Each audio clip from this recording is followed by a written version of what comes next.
দুর্গাপুজোর আগেই নবদ্বীপ গৌরাঙ্গ সেতুতে আবারও বড়সড় ফাটল চাঞ্চল্য ছড়ালো গোটা এলাকায়।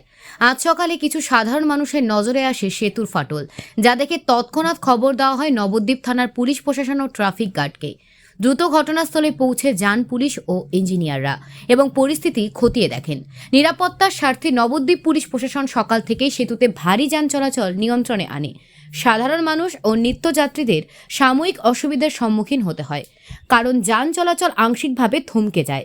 উল্লেখ্য, কয়েক বছর আগেও একই স্থানে ফাটল দেখা দিয়েছিল। তখন বেশ কিছুদিন ধরে যান চলাচল বন্ধ রাখা হয় এবং ভারী যান চলাচলে নিয়ন্ত্রণ আনা হয়।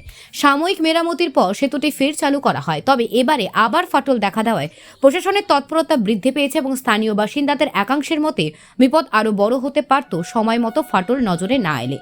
নদিয়া থেকে সুদীপ বিশ্বাসের রিপোর্ট, নিউজ প্রাইম টাইম। কখন থেকে যান চলাচল বিঘ্ন ঘটেছিল? ওটা আপনাদের 5:45 নাগাদ আমাদের যান চলাচল বিঘ্ন ঘটেছিল। আমাদের একজন পাবলিক এসে বললো, স্যার ব্রিজটা সামান্য একটু বসে গেছে। সঙ্গে সঙ্গে আটি ভ্যান আমাদের অনুভব এসে আমি এসেছিলাম, দুজনে এসে দেখলাম হ্যাঁ সঙ্গে সঙ্গে এটা পরিস্থিতি খুবই খারাপ।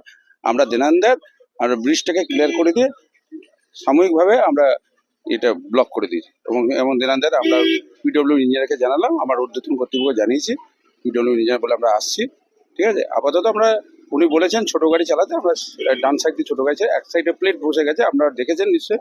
এই ব্যাপারটা তো আমি অভিজ্ঞতা নেই, অ্যাসিস্ট্যান্ট সুপারভাইজার এসেছিলেন এখানে, ওরা এসে দেখে গেছেন, উনি আমাকে বলে গেলেন যে এক সাইড দিয়ে ছোটো ছোটো গাড়িগুলো আমি পাস করাতে পারবো। এই জন্য সামান্য একটু যানজট হচ্ছে, আশা করছি তাড়াতাড়ি ক্লিয়ার হয়ে যাবে। আপাতত হ্যাঁ, এখন আপাতত ভারী যান চলাচল বন্ধ। ওপর থেকে ইঞ্জিনিয়াররা আসবে, যে সাব ডিভিশন ইঞ্জিনিয়ার আসবে, ওরা ইনস্ট্রাকশন না দেওয়া পর্যন্ত আমরা কিছু না। আমরা প্রশাসন হিসেবে যেটুকু আমাদের কর্তব্য সেটুকু আমরা করেছি। ব্রিজটাকে ফাঁকা রেখেছি, ঠিক আছে, ব্রিজটাকে ফাঁকা রেখে ছোটো গাড়িগুলো আস্তে আস্তে চালিয়ে দিচ্ছি, এইভাবে যাতে কোনো দুর্ঘটনা না ঘটে। আমরা দুজনেই ছিলাম, আরটি অফিসার নবদ্বীপ পিএসএ নবদ্বীপ আছে, আমাদের নবদ্বীপ ট্রাফিক অফিসার আমি ছিলাম, দুজন মিলে এই উদ্যোগে আমরা এটা করে দিয়েছি। সাময়িকভাবে আমাদের যেটা আমাদের নিজস্ব মনে করে করেছি এটাই, এবং টোটাল সুপুরিয়ারকে আমাদের জানানো আছে।